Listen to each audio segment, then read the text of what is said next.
Assalamu alaikum. Welcome back to another edition of Community Conversations. Masjid Muhammad Newark. I'm the Imam Mujahideen Muhammad, and we have a special show today. Normally we're in studio live at the Masjid, but today we're in a virtual space in our virtual studio.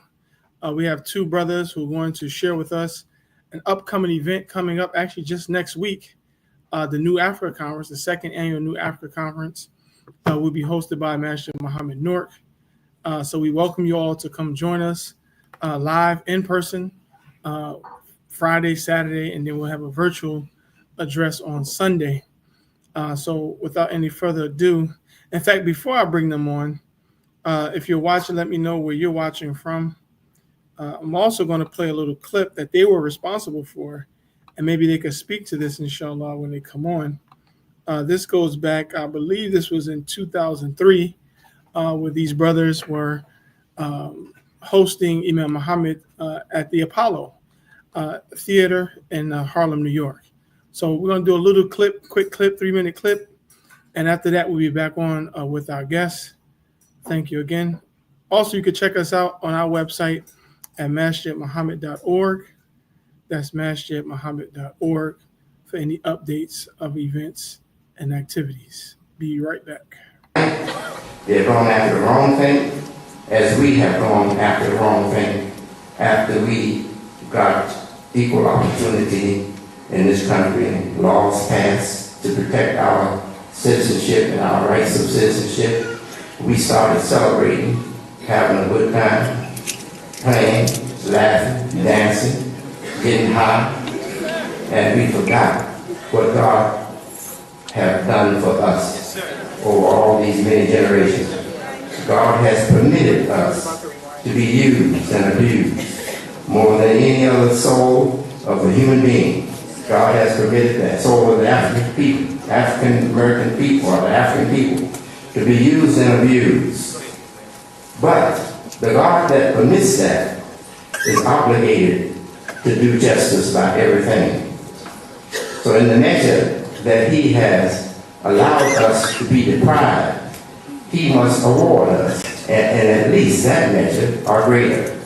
So when we look at the sad history, as those sad turns of events in our life, beginning with the first one, putting us upon slave ships and bringing us here to be slaves as property of others, and following that at the terrible events in our life, when we look at those events and see the damage to our psyche, the damage to our life as human beings, and the threat to our future as human beings, when we see that and realize that we have overcome that, we're still here, we're still human, and we're still performing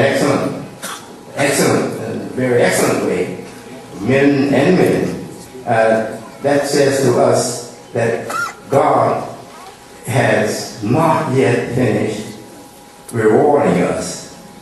God is not through with us. Freedom and equal opportunity here, that's just the necessary situation or the necessary condition for us to begin doing what God has formed us for. And I say formed us. We are no more Africans like the Africans of the continent of the motherland of Africa. We are a new people. We have a new mind. We have a new spirit. We have new sensitivities as a people. We have a brand new ethos as a race. So we are different. We are different. We are different in the abstract picture, and we are different in the physical picture. We are not abstractly the same. That is, our mentality is different, spirit different, sensitivity is different, aspirations different, humor different. We are not Africans anymore of the motherland. We are Africans of this land, new Africans. New Africans.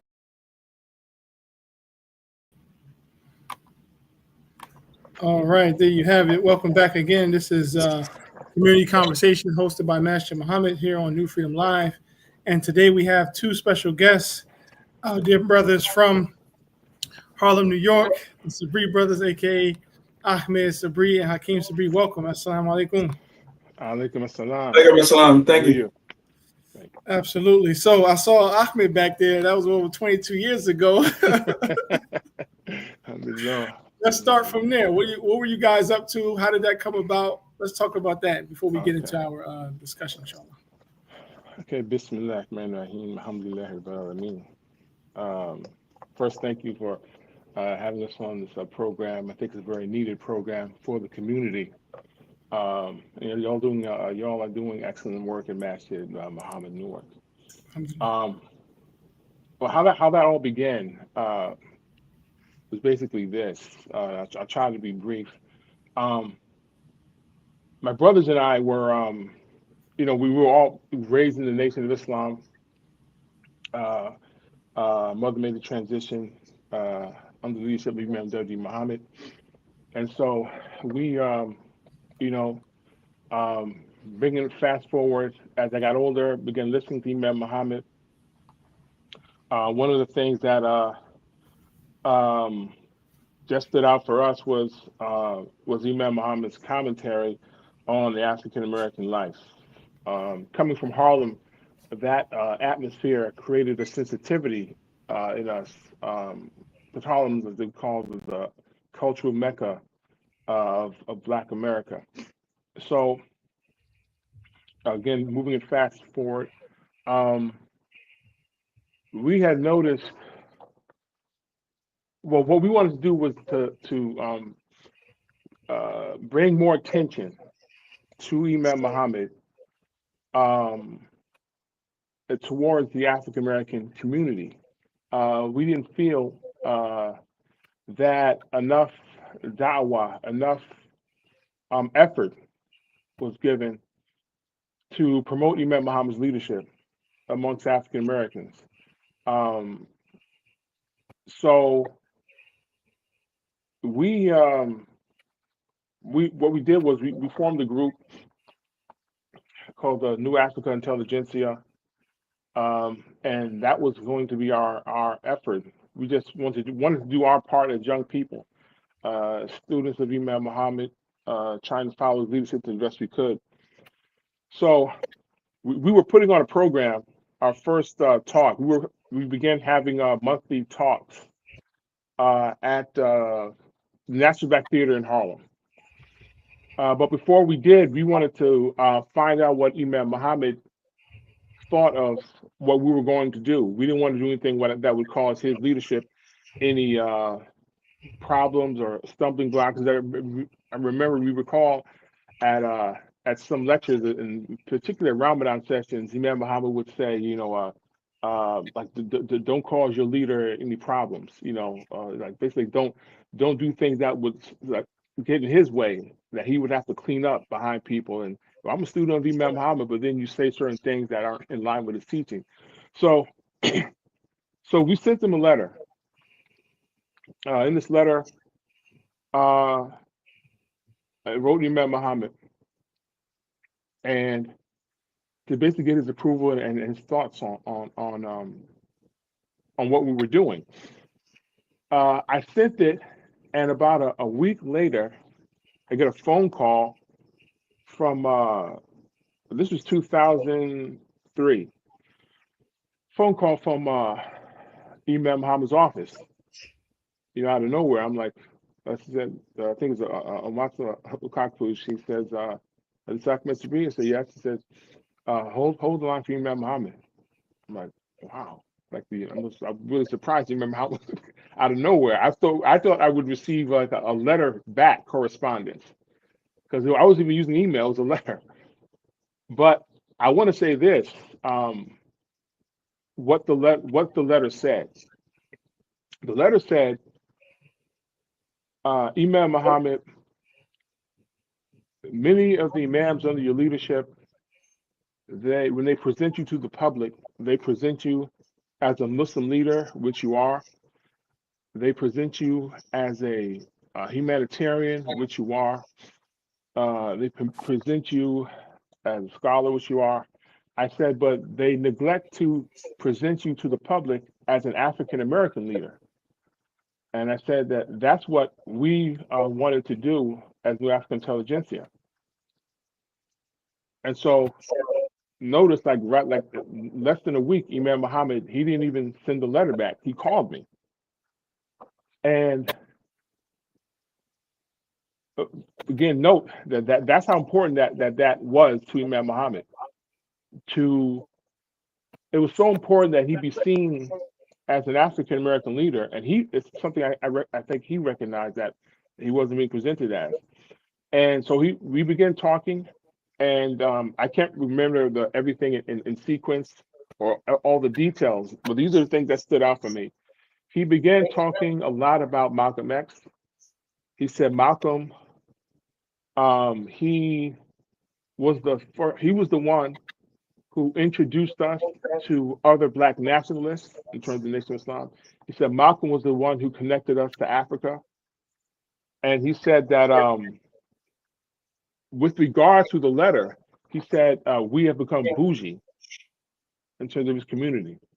That's how the community had appeared, like become very bougie, aloof, and away from the people. So it showed me that was his concern, that he didn't like and wasn't comfortable with the da'wah being promoted by his imams. And as we know, again, not to but in negative light, but in his latter years, he mentioned that about 85% of the problem that he had with his work were his imams. So just to sum that up, that's what started it. It was Imam Muhammad's interest, and he told us. He said, "I believe you'll be as successful as Malcolm." And in fact, he said, with the first lecture we were going to have, he told me, again, showing how important this effort was to him. He said he wanted to come down to the first lecture we did at the National Black Theaters and to talk. And he said he'll pay his own way. See, this is I'm like, wow. But I mentioned to him, I said, Imam, because of the so short period between the time, I wanted more advertisement, and I knew that the man also came, it might not fit. So I said, Imam Muhammad, we appreciate that. We definitely want you to come, but we'd like to be able to bring you back when we had a bigger facility. So he said, okay. In fact, I wasn't saying this to him. This is through his secretary. He said, okay, that he understood that, and just keep him posted. And he said he'll be looking at our articles and stuff that we would be putting, in the Muslim Journal. And from that, so we did weekly, monthly lectures at the National Black Theater, and from that we were able to work with another brother, Tucker Enterprises, to help get Imam Muhammad to speak at the Apollo. And that's what led up to the Apollo. It was really Imam Muhammad's interest in reaching the African American community, and was by this would be, you see, like divine intervention, that we were able to get to the Apollo Theater, and we said that audience was a very, very well attended. Unfortunately, it rained very heavily, but it was lined up actually around the block, and we couldn't really hold everyone in there. We had to have an overspill in at the Adam St. Powell State Office building. That's how large it was, thanks to Allah. But it was that's how that all led up. It was a really interest to reach the African American community, and Imam Muhammad was like this very, very, very extremely excited and anxious to reach his people. Alhamdulillah. Yeah, I remember I think I just graduated high school, and we had came across, I think, over on the bus, and because, like you said, it was trying to get more African American there, y'all didn't let us in there, so we had to wait outside because we heard the man before. Oh yeah.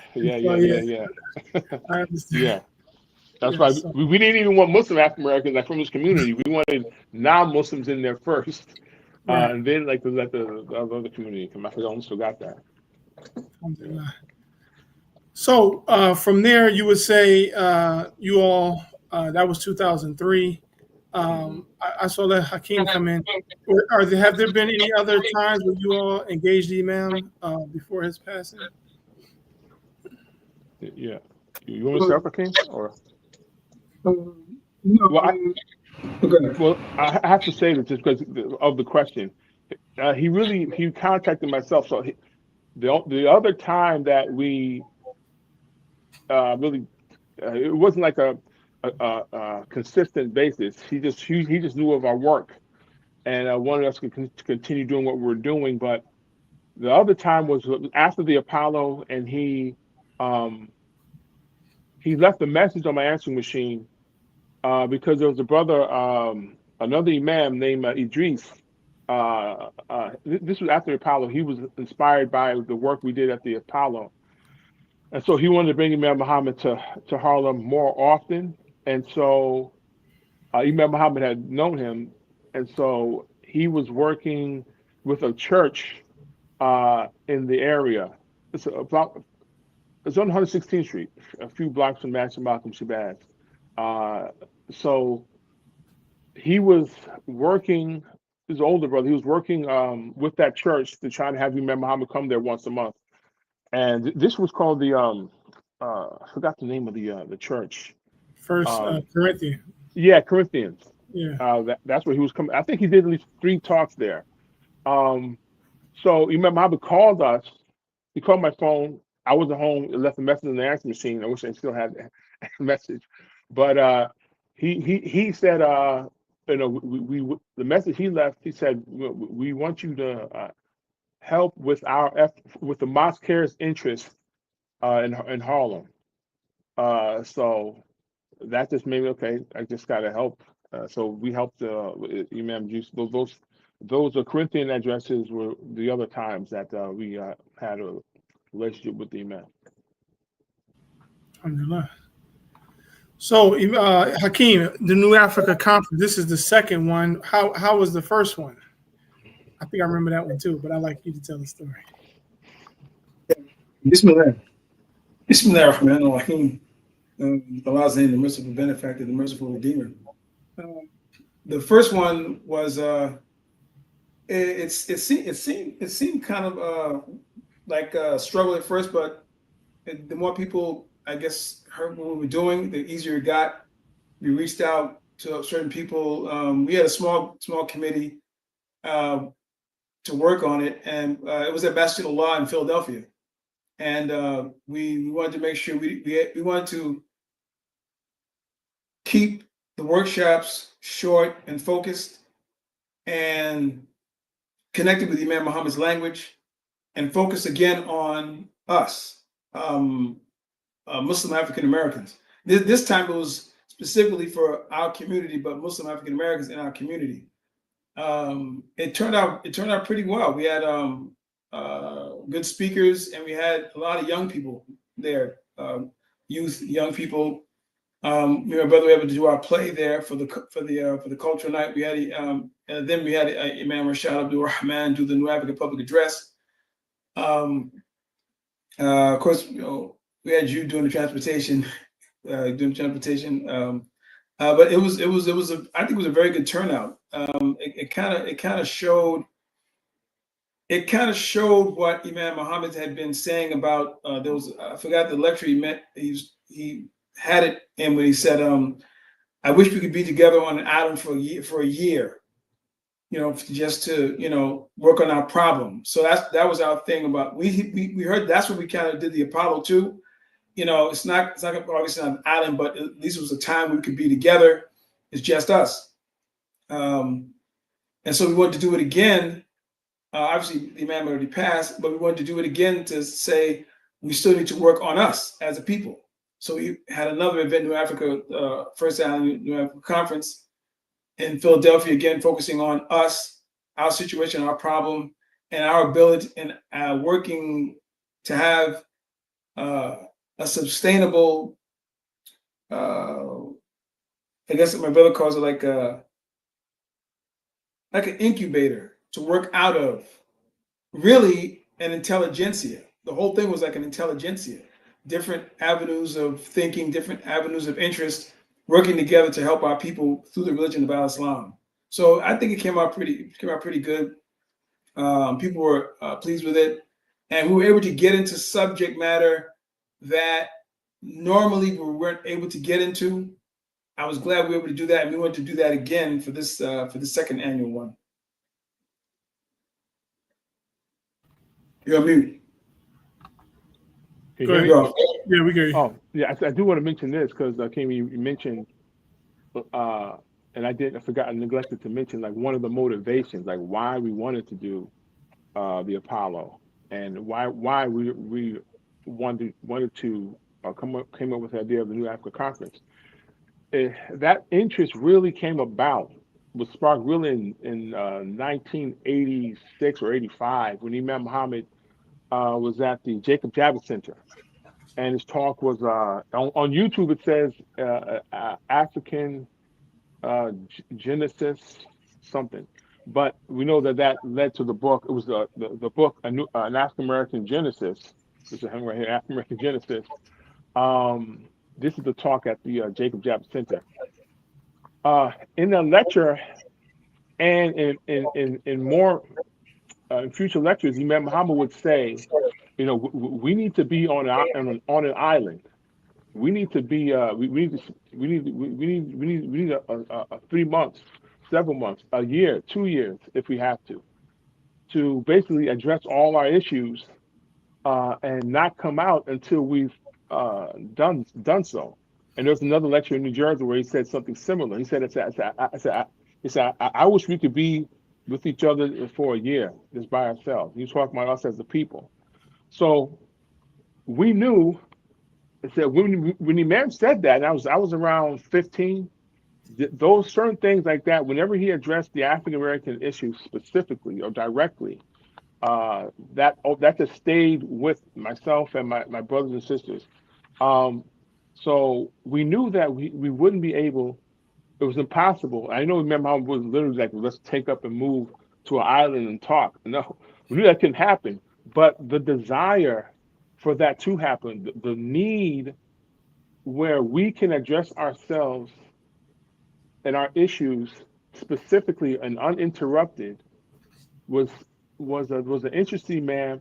And we saw leading up to the New Africa Conference as facilitating that, because one of the things we did was we just like with the Apollo address, we got a team together of Muslim brothers to hand out the cards with Imam Muhammad's address at the Apollo, and we let them know specifically, only hand these out to African Americans, people of the African descent. We weren't reaching out to Chinese, Native Americans, the Indians, not because of any hatred towards them, but because we needed to be by ourselves. And Imam Muhammad would say that as well often. And one of his last, in fact, his very last Savior's Day address, he put out in his advertisement that this was a lecture to African Americans, and we are requesting that those who are not African Americans not to attend. And he clarified why at this address, and he said, because we're going to be addressing sensitive issues, and we do not want to embarrass other people because of what they might hear. It's kind of like having a family meeting. You don't, even though you love your friend, you don't invite your friend to a family meeting. It's private. It's something you and your family have to address. So this is how we treat and have treated and are treating the New Africa Conference. This is an invitation to Muslim African Americans, and we're not seeking to invite those who are not. We're not going to block the door if you try to come, which I don't even know why. But it's because this is really, we treat these things as really serious and following our leader, Imam Muhammad. And we recognize that at no point in our history as a people have we ever had our life in our own hands. We've always been surrounded by, in the room with, in the company of other ethnic groups, particularly Caucasians. And something that Imam Muhammad said, and I conclude and give it back to Hakeem, because of our experience as African Americans, being in slavery, Jim Crow, living under terror and trauma for hundreds, at least 200 and something years we were slaves, and a couple hundred more years in Jim Crow. That had created in us what Imam Muhammad called the plantation ghost in our psychology. It's fear of Caucasians, fear of his dominance over our lives. And so when we are in the company of other ethnic groups, and in particularly Caucasians, many of us still have a fear and a sense of intimidation when Caucasians come around. We look for their approval. Something Imam Rashad had mentioned, like even in Salat, if we're standing next to an Arab or someone who's not African American, we check to see that we're holding our hands correctly, or is my dress all right? So because of that psyche in us is why we can't afford to be around other ethnic groups. I don't have that intimidation. I've never had. Thank Allah, being blessed in the nation, being born into the nation of Islam. Thanks for the great works of the Honorable Elijah Muhammad. May Allah forgive him the sins and grant him paradise. He instilled that sense of pride and self-worth in us as a people. So I don't know what that is, to be intimidated by Caucasians, in particularly, or any other ethnic group. But I do know that is a real thing amongst African Americans, which is why we want to dress like other people and other ethnic groups and so on and so forth. But that's the reason why we wanted to hold these New Africa conferences. We wanted a safe space where African American Muslims can address our issues in private, without the worry for those who need it to be thinking about being in line or correct with others. But go ahead. I wanted to say that I think that was very important. Alhamdulillah. Right now, you're watching, just do a station identification. You're watching Community Conversations, Masjid Muhammad, with the New Africa Conference Planning Committee. Inshallah, we'll be next week, this time, we'll be kicking off the New Africa Conference, the second New Africa Conference, hosted right here at Masjid Muhammad, Newark, where the theme is New Africa, a chance to establish al-Islam with our own hands. We're going to kick it off with the Jummah, titled Inheriting the Covenant, from the city of enlightenment, Mecca, or Medina should be, to the land of the free, America, by myself, Mujahideen. Also, that evening, we're going to kick off, these are working sessions, so come with your notepads and your iPads and your thinking caps. The first session is the panel discussion on education, titled Words Make People, where we will be addressing the Islamic institutions in our association. We've sent out invitations to Islamic Learning Institute, the Muslim American Logic Institute, Al-Mirath, Islamic Leadership Training and Development Program, as well as the Claire Muhammad Schools Network. So that will be our session, kickoff session Friday evening. Saturday, we'll start off early, around 10 o'clock. We're going to address economic. Again, these are working sessions. Bring your notepads, your iPads, and your thinking caps. The theme for this session is called Al-Islam's Climate for Business Success, from Black Wall Street to New Africa Communities. That will be from 10 up until 12. We'll have a break. Inshallah, we'll have some vendors and lunch and Dhuhr, Salatul Dhuhr. And then we'll get back on it at 2 p.m., our cultural session. Again, working sessions. We're going over some things. We have some panels, invited guests, but we want to extract these principles, these methodologies, and create our own New Africa agenda. So with the culture, remaking the world, creating our New Africa culture, founded upon Al-Quran and the life example of Muhammad the Prophet, sallallahu alaihi wasallam, that is, prayers and peace be upon him. And then we'll close out that evening or that afternoon, late afternoon, 4 p.m. to 6 p.m. with our marriage and family working sessions, the foundation, the beauty, the benefits, and the challenges of marrying within our own ethnic racial group. And then Sunday, inshallah, will be virtual. so you can join us live on our social media platforms. We're going to have the New Africa virtual address. The theme again, New Africa, a new chance to establish al-Islam with our own hands. So all that is there. We do have going across the screen the registration link. I'll also put it in the chat. It should also be in the chat. You go in the link tree / New Africa Conference, and you'll see the registration. Small registration fee just to take care of some basic necessities. And inshallah, we'll have a beautiful time. We have some people here online giving us salams. Brother Jerome Ahmed, he gives us salam. Wa alaikum salam. And whoever else, I saw a few other people coming on. You're welcome to share where you're calling from or watching us from, inshallah. If you have any questions or insights or concerns, please also share that at this time. So back over to you, Ahmed. I'll let you lead off the second half. So now we have the second New Africa Conference here in Newark, New Jersey. Speak to some of the intent around that.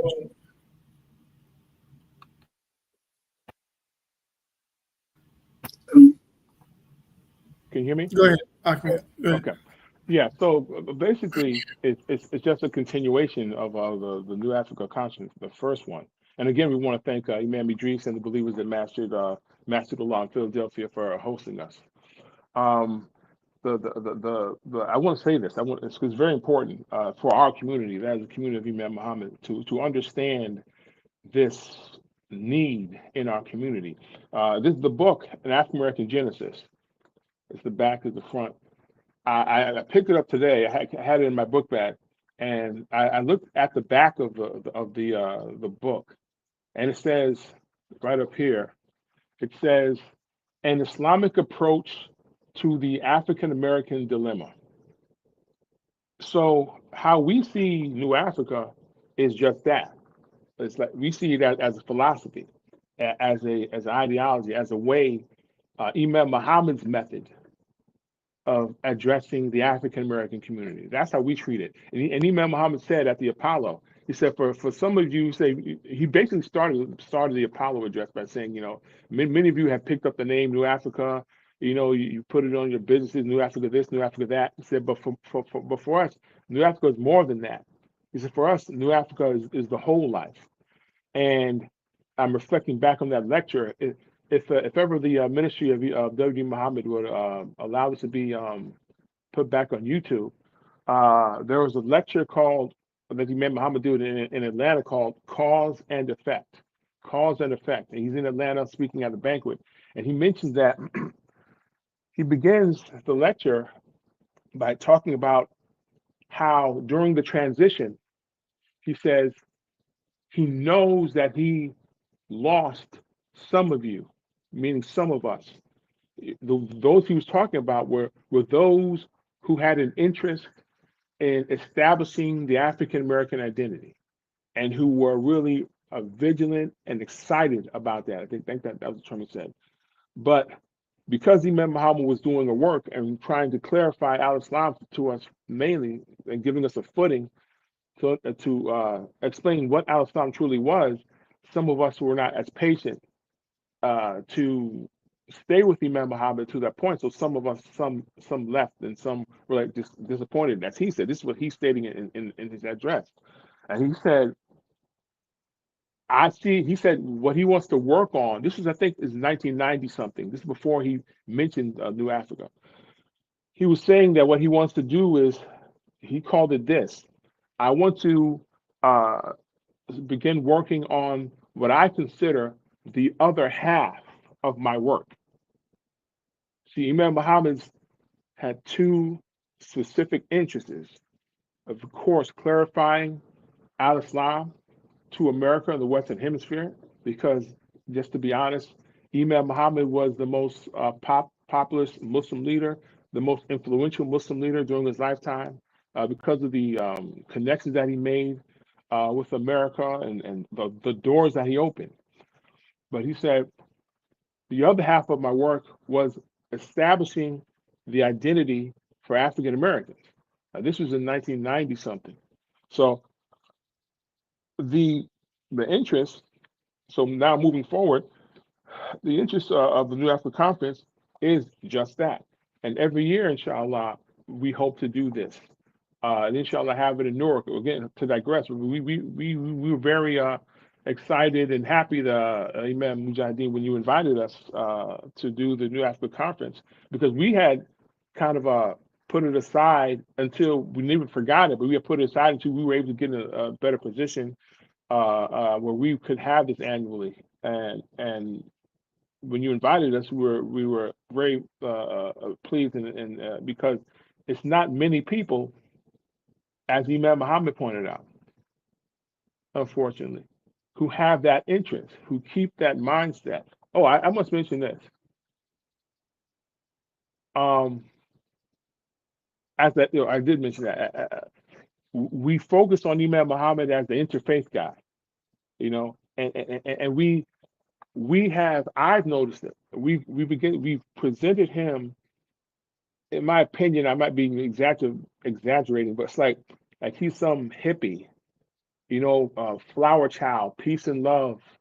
That he's just some floating spirit who doesn't have any roots or grounds in the African American community.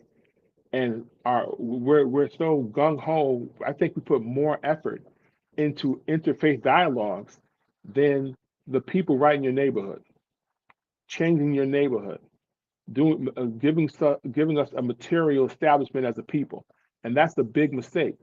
And again, so you can see why Imam Muhammad would take the time out of his day to contact someone he didn't know in the community exists, but to give them encouragement and to say, definitely, I want to help, whatever way that can. Imam Muhammad, I just have to say this so that our community understands. Imam Muhammad was excited.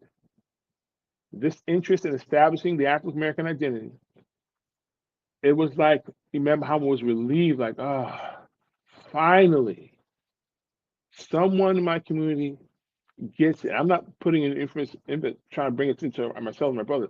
I'm trying to get us to understand that's a strong interest in Imam Dawudi Muhammad. It's not a small thing. And we as a community, I don't care what we're thinking about, what other programs or plans we have, what Imam Muhammad said and told us before. If we don't establish the African American identity, none of the things that we're talking about that Imam Muhammad laid out is ever going to come into fruition, because that was the key factor in his leadership. But to move forward, and again, let's say, pardon the background, I'm actually at work. I didn't get a chance to get home. But I'm mentioning one of the workshops, and then I'll have a team. You can elaborate on or mention some of the other workshops. But one of the workshop that my brother Akeem and I are going to be presenting is the one on culture, remake the world. And we noticed all the workshop titles, they begin with a quote from Imam Muhammad. So it's called Remake the World. That was like the first public address Imam Muhammad gave as leader. I think it was Madison Square Garden. But that was Philly. You gotta watch when you say that. Okay. I was in Harlem? No, I was Philly staple. so that workshop, Remake the World, we're trying to basically remake our world as African Americans, and that workshop is going to focus on the aesthetics of culture, the performing arts, the things you see, architecture, literature, music, entertainment. Because my brothers and I, we're all artists. We all illustrated, we drew, we all went to art and design high school. I went to Fashion Institute of Technology, because that's an interest of ours. And when we hear Imam Muhammad, we're listening for two things. What did he say about the African American? And then also, what did he say that can give us insight into our field and into our interests? So we're going to have on display some of the things that highlight those aspects of the culture. So yeah, I turn over to Akeem. We can speak on some other things or on that topic.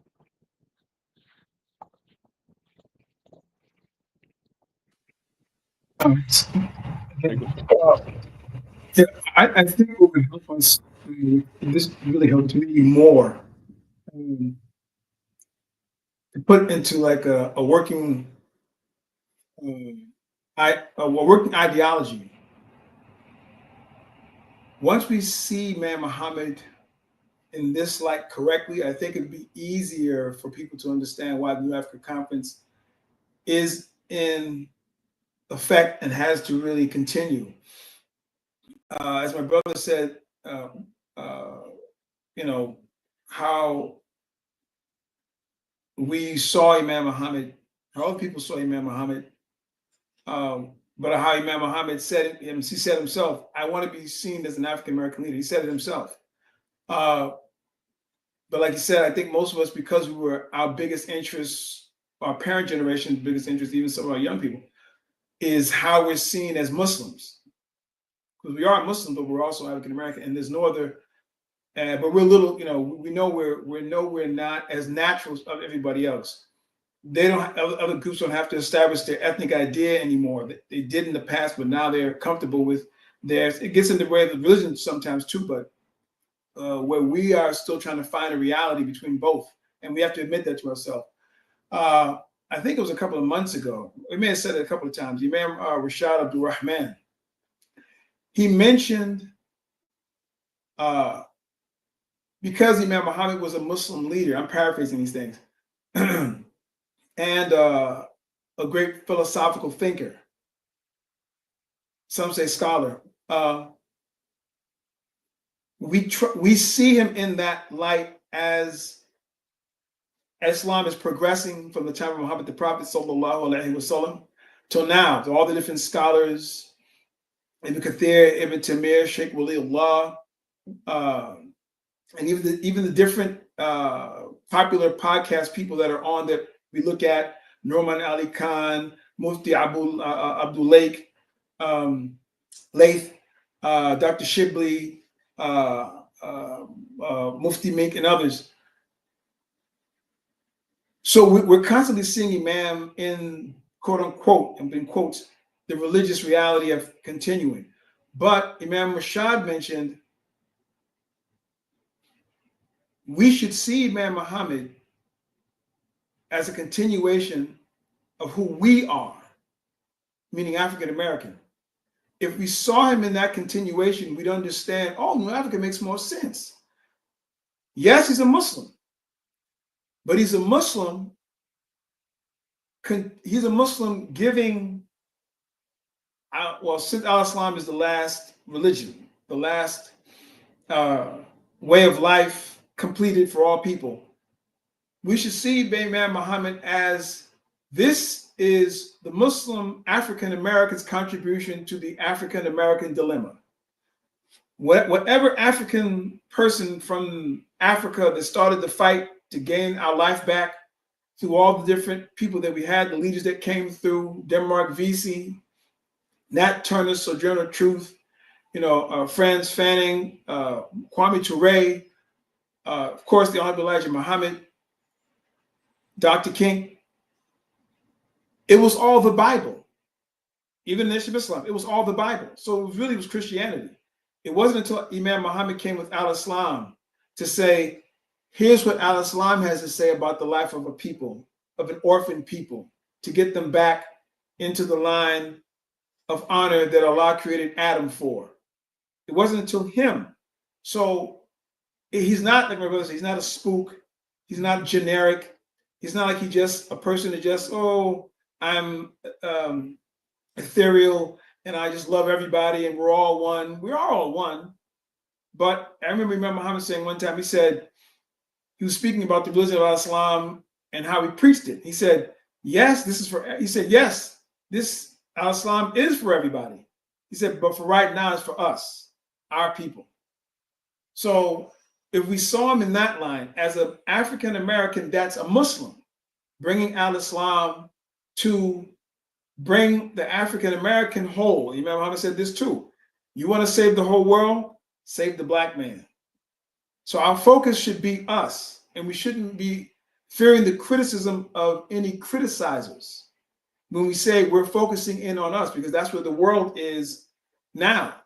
We have the FBA, the ADOS, we have SODA, which is the opposite of they call themselves SODA, which is the opposite of ADOSA, the FBA, and we should be, if we're really with our people, we should be looking into all these things. I listen to all these people, Dr. Carr, Karen Hunter, all these different kinds of people, Roland Martin. I was just saying, explain to the people, some people aren't familiar with those acronyms. Explain. I think it's supposed to be African descendants of slavery, ADOS, and the FBA is Foundation of Black America. SODA is the opposite. I forget the actual acronym, but they're basically saying SODA is the actual, they're connected more to Pan-Africanism, meaning they're trying not to say, oh, let's not look at just the African American, let's look at everybody, all Africans and everywhere else.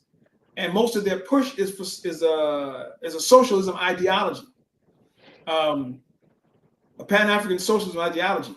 And they said, that's the big push. We should deal with everybody, which Imam Muhammad said, we are dealing with everybody.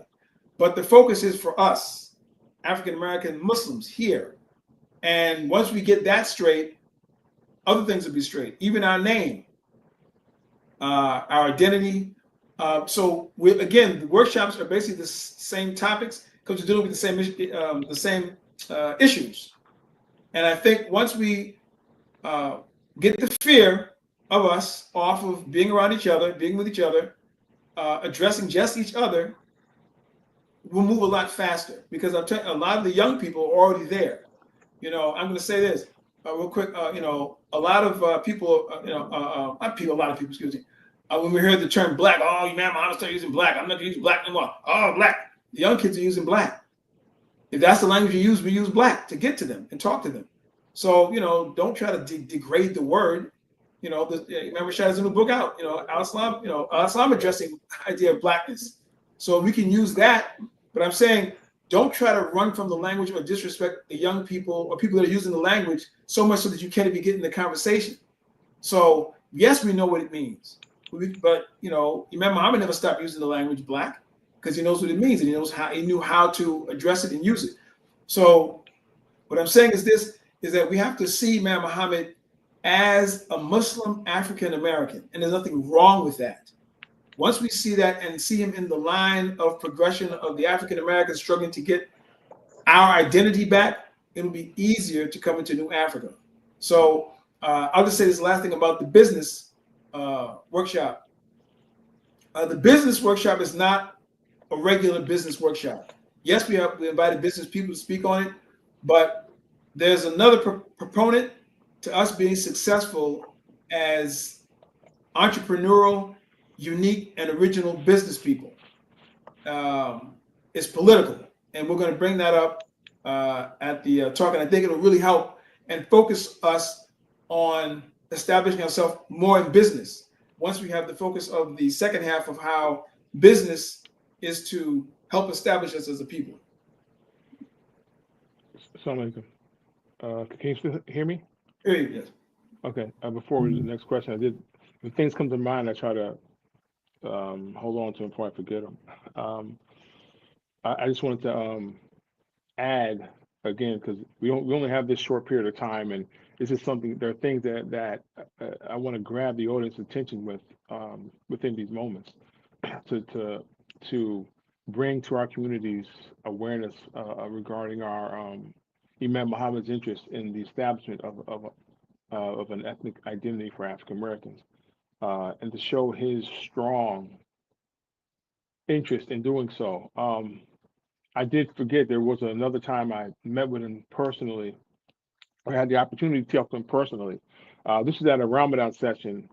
I think one of the last Ramadan sessions I went to. I was staying at my aunt's house in Chicago. My uncle drove me to the Mosque's headquarters, and he was in his car on his way to leave. But I got an opportunity to talk to him, and I asked him about, because I've had this interest. I've had this interest since I was like 14 or 13, and it's all inspired by Imam Muhammad's talks. and that interest is the establishment of an African American flag, a distinct African American ethnic flag for our people. Every other ethnic group has one. If you're Jamaican, you have a flag. If you're from the Barbados, there's a flag. All the Caribbeans have a flag, and all ethnic groups have a flag. Native Americans, each tribe has a flag. We're the only ones who don't. And some will say, what about the red, black, and green? That's not the African American flag. That's the Pan Africanist flag that was started by Marcus Garvey, and we are thankful to him for that. Because at least he had the interest and recognized that we as a people, as a group, all the African people, we need to have pride in who we are. So that was my interest, and I've been drawing ever since then. Certain ideas regarding that a flag, and I'll take a little length to mention this because it is important. Because I know it was important to Imam Muhammad. I was at a youth conference. Before I finish the story, I was at a youth conference, the Muslim American Society Youth Conference, and Imam Muhammad was talking to the youth. So I was in my 20s, and there was a sister. I forgot her name. But anyway, she had. It was two things. It was interesting. There's two things that happened this day. Again, what I'm trying to highlight is pay attention to these little. There might be little things, but they're important things in terms of learning Imam Muhammad's personality.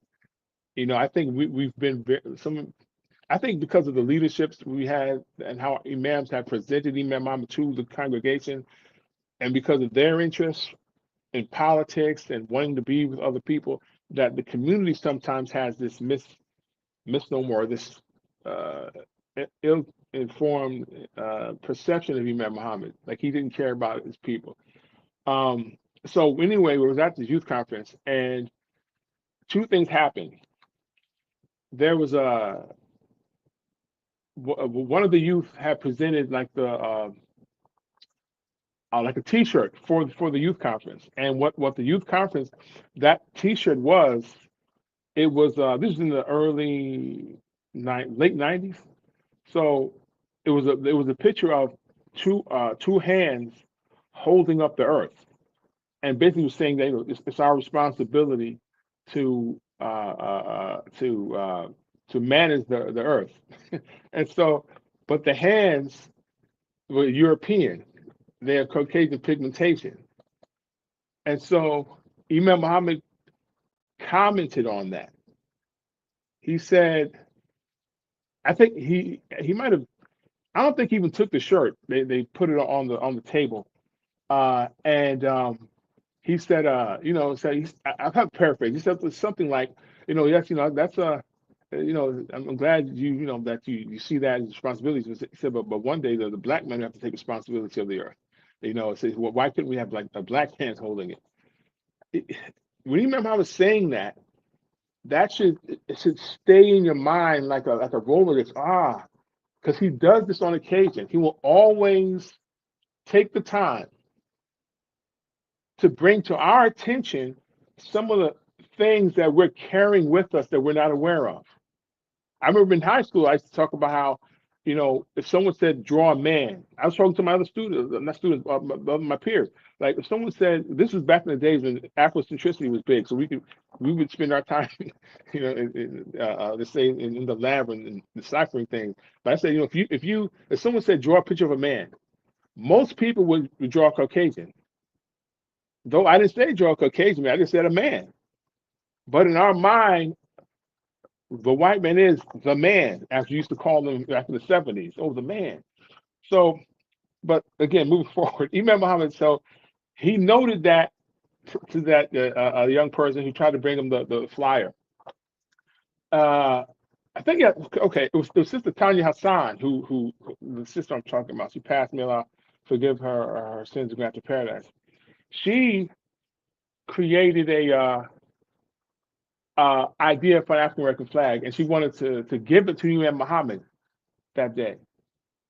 And what the image was, it was the silhouette of Africa, and over it was the American flag. The entire continent was draped in the American flag. And that was interesting because before she did that, I literally did that in junior high school. That's the same concept I had to try to say through image African American. But so this is what I noticed. She designed it. It was about this big, real big. And she was present. She wanted to present it to the imam. She was like kind of giving it to him. Imam Muhammad was sitting down. He was like, he said, I see it. I noticed it, but he wasn't accepting it. And he said, he said, he said, I don't think that. Again, I have to paraphrase, but he was saying, I don't think that the African people would look at that like favorably. He said because what Africans would see that as that the West or America is dominating their land. So those things are like they're like ingrained in my memory because this again is Imam Muhammad always and any moment to address our particular issues as a people. So that's why I designed this. If you see some of the logos I put on, was like yes, it's an amalgamation of America. You see the continent of America and the continent of Africa. That America isn't dominating Africa, and Africa isn't dominating America, but it's two things combined as one to suggest or to say African American. These are just what they say, a picture is worth 1,000 words, and that's the job of the artist to condense language into image, but to say the same things that the literature writer, the writer would suggest. And so just so I want to say that the family, one of the workshops is on family, because the family is the foundation of New Africa. That's one of the important things about the conference is marriage and family life. We're always wasting our time if we're not addressing the family need, the need for strong Muslim African American family. And so the workshop is Muslim African American marriage and family. In fact, the title of the workshop is called the beauty, the benefits, and the challenges of marrying within our own ethnic and racial group. Another very serious and important topic. When we talk about marriage, when we talk about Muslim marriage, we're not speaking generically or in generalities. We're talking about Muslim African American marriages, marrying each other. This isn't a conference where we're just talking about the need for marriage, marriage is half your religion. All that is all true. And it first starts with marrying each other. This is another key, critical emphasis Imam Muhammad always placed on us as a community. And whenever he addressed marriage, it's very important that Muslim African American men and women marry each other. Some people think because we came into Islam that we no longer have an obligation to each other. In fact, Imam Muhammad said that. He said that we're basically committing a sin if we neglect that interest. So when someone like Imam Muhammad says that, he's speaking from knowledge. He's someone who has met with the Muslims all over the world in the highest level. For him to say that, as we know, Imam Muhammad doesn't waste words, and he uses his word very carefully. We're committing a sin when we don't even have an interest in establishing ourselves as a people. And we know it starts with marriage. And he told us on several occasions, and we'll probably mention that at the event. We definitely will. I don't want to go into everything here, but we must marry each other. We're not passport bros. Those who want to travel overseas. The black woman, man, she's too much. She's asked for this, asked for that. I'm gonna go overseas. I'm gonna marry an Arab. I'm gonna marry a Pakistani. I'm gonna marry a Malaysian. I ain't with my people. Go be a weak black man. That's what I call you, a weak black man. And vice versa.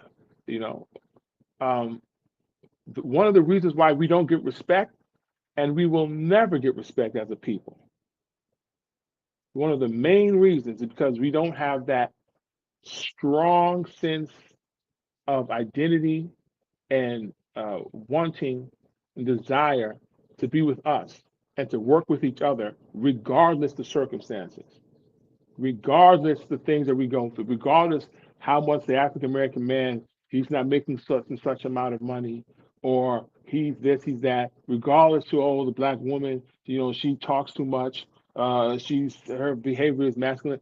All these things are just a result of our experience here in America. We have to accept, as Imam Muhammad pointed out, we have been made as a people abnormal. We have been made abnormal. We're not the same as all ethnic groups. And what I mean that, I'm talking about us as a group. Some of us, as Imam used to say, he said, that doesn't speak for all of us, but that speaks to us as a group. As a group, we are not normal. It's not normal to have neighborhoods all throughout America, and we don't own any of the stores. And when I mean any, I'm not talking about, I'm talking about African Americans. See, this is a very unique thing for African Americans. I go to a neighborhood, I see Jamaican spots in the African American community. I see Trinidadian spots. I see African stores in the black neighborhood, African restaurants. I don't see African American restaurants, African American stores. These are the things we have to pay attention to. And we're never going to have these things. I don't care what kind of business deal you try to do. I don't care how international you are, until we establish strong African American families, until we marry each other. African American men marrying African American women, African American women marrying African American men. So that's definitely one of the staples and foundations of New Africa, the New Africa conferences, is to always address marriage and family life. And so, not sure. Alhamdulillah. So there you have it. That was just a synopsis of the New Africa Conference, the second annual New Africa Conference. That'll be coming to Newark, New Jersey, which was also dubbed by Imam Muhammad as New Africa. Let's start New Africa here in Newark. Right. That's one of our missions also, is to make Newark New Africa. That's our contribution of bringing Islam to our people. One more comment from our dear brother Jerome. He said, before we focus on marrying among others, that's not racist, that's cultural and family preservation. That's right. So Hakeem, anything you want to say before we transition? No, well, I just want to say again, thank you for having us on the show to promote the program. We're all working together anyway as a committee. But I just want to let the audience know, those that are listening, I know we sound different.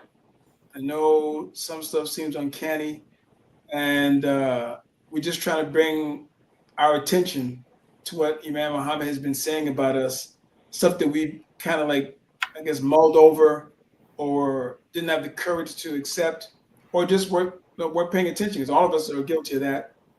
But we really would hope to see you out here. Big or small crowd, we're still going to give the same, like Imam Muhammad said, give the same energy. And we're going to, inshallah, do one for next, keep going on and on and on. And something Imam Mujahideen mentioned that we're definitely going to work on is, again, the New Africa Conference is foundation for a New Africa agenda, and our agenda, Imam Muhammad said, is al-Islam influencing the African American. That's our New Africa, because I was going to say New Africa has been around a long time. Africans have that. Africans have New Africa too, but they have their own idea of what it is. And other African American groups have that title. The difference is ours is al-Islam is the foundation and focus for our New Africa.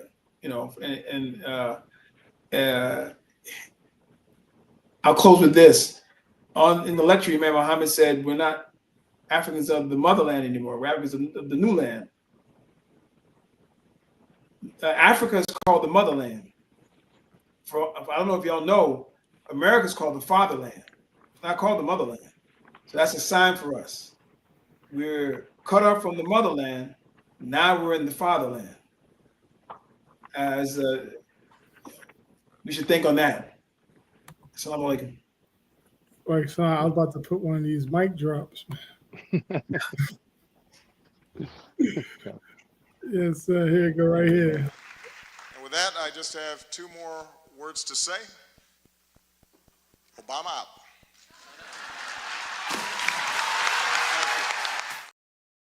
Okay. Oh, Yeah. Um, Yeah. Again, I just want to say again, as I got to give Mujahideen. We have to come up with an agenda. Like I said, this is a work. Like I said, it reminds us it's a working session. So all these are working. These aren't just, like I said, take notes, but it's a working session for us to go away with something that we want to work on. So the time next year comes around, we've progressed. Next year comes around, we progressed. We want to see progress at every annual conference, inshallah. if I may, I just wanted to say this. Something that you mentioned, Jardine.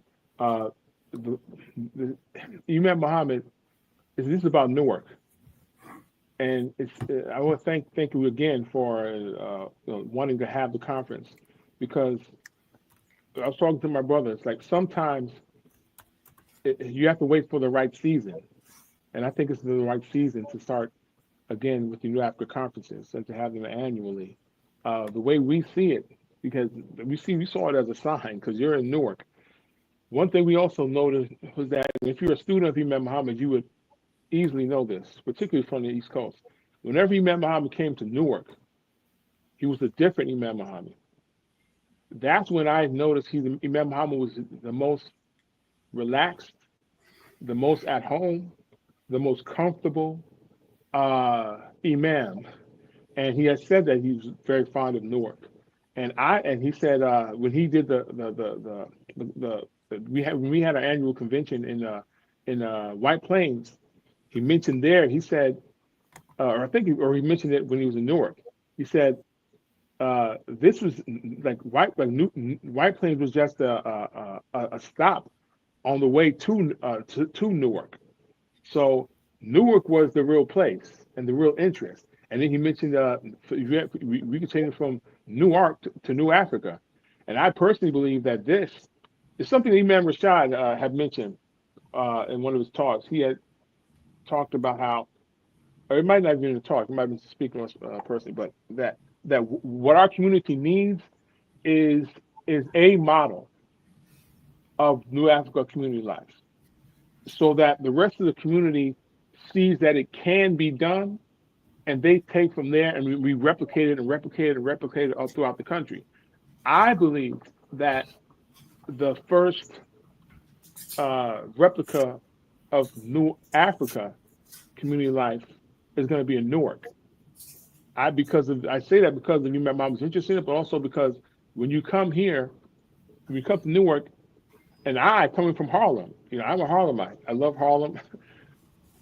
But the strength, the energy, the interest, the focus, the love for Imam Muhammad, I have never sensed stronger in any other part of the country than in Newark.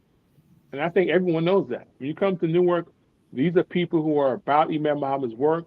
You can hear it in the language. You can tell that they don't have any other leader other than Imam Muhammad. And I know Imam Muhammad sensed that, which is why one of the reasons he was going to literally move to Newark. But I just wanted to bring that to our attention. This is no small thing. This is a stepping stone in the beginning to the real establishment of New Africa. And I pray and I believe, inshallah, once it's established here in Newark, the rest of the community will see how it can be done. This isn't to stop anyone from doing that. We should still be in each of our states trying to establish New Africa. And Imam Muhammad said this. He said, New Africa, it doesn't have to be necessarily like a whole town. You could just call a business strip New Africa, because it's just like you have Chinatown. It's not the whole town a lot of times. It's just a strip of Chinese businesses. But again, that's where it should start. But it should build out to communities, families, masajid, so on and so forth, where we have schools and the likes of the other. So I just wanted to make that point and share that with the community, like what our thinking is regarding New Africa. But again, thank you for blessing us to be on the show. No doubt. Alhamdulillah, we thank you for joining Community Conversations at Masjid Muhammad Newark. We was virtual this session. Inshallah, we'll be live and in person this coming Friday, Saturday, and then Sunday we'll be back on virtual. The second annual New Africa Conference. Again, you can get your tickets, as you see, going across the bottom of the screen. If you put in this link tree, you'll be able to pull up all the information. We do have vending as well. I got a few calls about vending. Of course, we want to have a vendors marketplace after Jummah. So if you put this link tree, linktr.ee/New Africa Conference, you'll see the opportunity to register. We also are working on a digital flip book ad journal, only $5. So we wanted everybody to participate, to be able to put either their family, their business, their organization, their masjid in that digital flip book. And last thing I'll say, it is an honor for us to host the second annual New Africa Conference. And also we want to kick off, which has already been kicked off, New Africa August, something that one of our dear brothers tagged several years ago. And New Freedom, we were running the last few years. We didn't necessarily put a lot of energy into this year, but now that we're doing New Africa Conference, we will continue for the rest of the month, New Africa August. We know an African American community is dubbed as Black August, having you support Black business. But as was mentioned by Imam Muhammad and our dear brothers who reminded us that New Africa is the whole life. Yes, we have to have business, we have to have economics, but we also have to have healthy marriages, healthy relationships. We also have to have healthy cultural expressions. We also have to have healthy education. I was listening to a podcast this morning where I think it was called Black Minds Matter, and they were talking about this new book called The Battle Against Young Black Minds. The Battle Against Young Black Minds. And what she said, the author, she identified there were two influences for the battle of Black minds going back even to Reconstruction period to today. One was religious, and the other one was industry. And Allah has blessed our community with Al-Islam to give us the clear understanding to combat this battle against the African-American mind, against the young children's mind, to combat, they said there's 9 million young children in America. And the battle against their mind, they're coming at them with religious influences and economic influences. And so New Africa is not just, as was said, it is a vision, but it's also an ideology, it's also a system, it's also a community, inshallah. So with that, we'll close. Again, we'll welcome you all to join us live and in person at Masjid Muhammad Newark. And I think I got maybe a couple more clips that we're going to play. And inshallah, we'll see you next time. Assalamu alaikum. Yes, assalamu alaikum. Charles Sharif right here with We Buy Black. Look, it looks like we don't hit 1 million followers. That's 1 million people that could take action today. What do I mean by that? There's no point in having 1 million followers if we're not going to make a commitment to make change ourselves. We have many different Black-owned businesses out there that we all need to galvanize behind, get behind, to support. So what is the call to action? I'm asking everybody that follow us to find a Black-owned business today to support, to get behind. If 1 million of us purchase laundry detergent from the Black-owned laundry detergent company, and we all spend $15, that's $15 million this month just for Black-owned for laundry detergent. And if we make a commitment to spend that every month, because we always got to wash our clothes, then that's the money that we can pour back into our community. That's how we're going to make sure that the children in our neighborhoods have a job. That's how we're going to make sure that the schools that we love and that we support are going to be financed and supported by us. And that's just for laundry detergent. What about our toothpaste? What about our deodorant that we've been pushing you all to support throughout the years? We want to get behind all of these different products in our community because that's where it's going to start. Now, I'm going to tell you something. A lot of you all seen us in Walmart. You've seen us going aisle by aisle, picking out product. Do we have trash bags? Do we have aluminum foil? Do we have toilet tissue?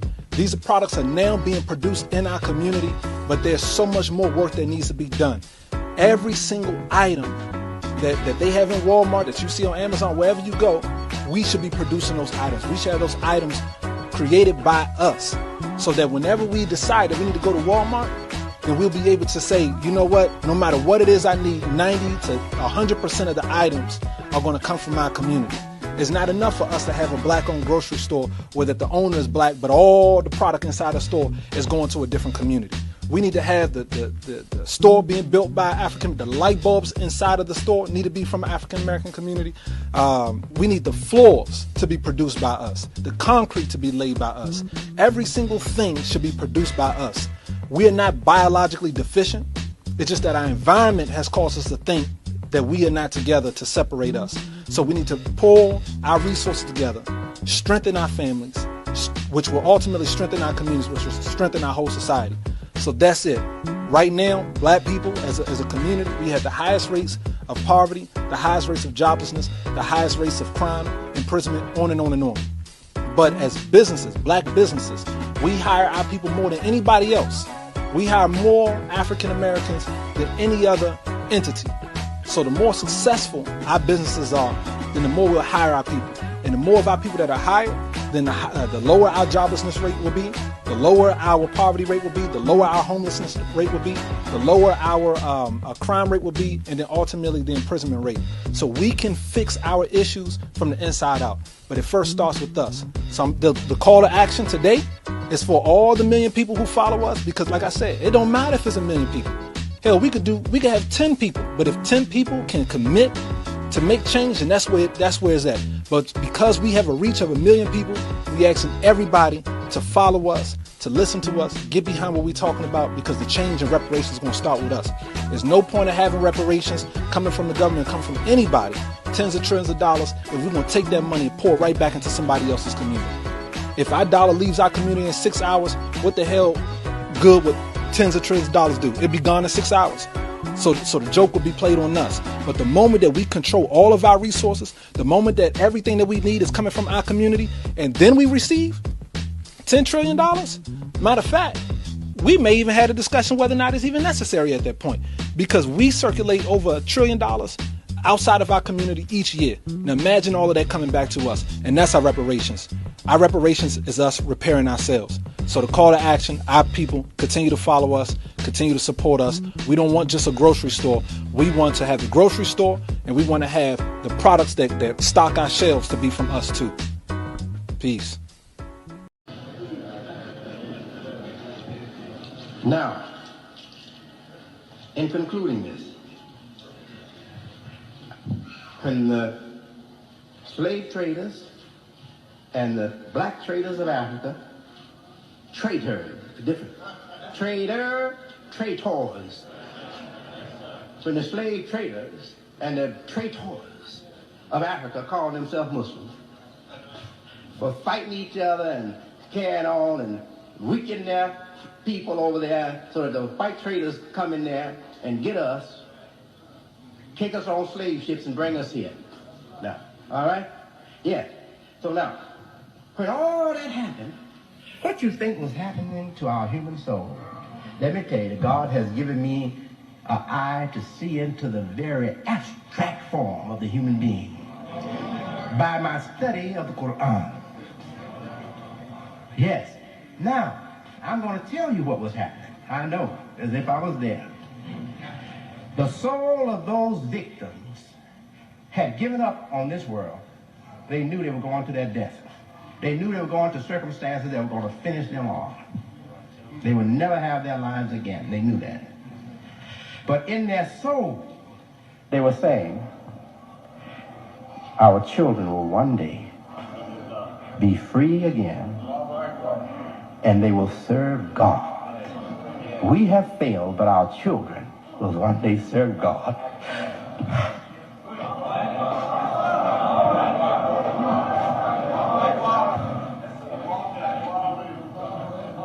And now their prayer that they prayed in the deep recesses of their soul has come true.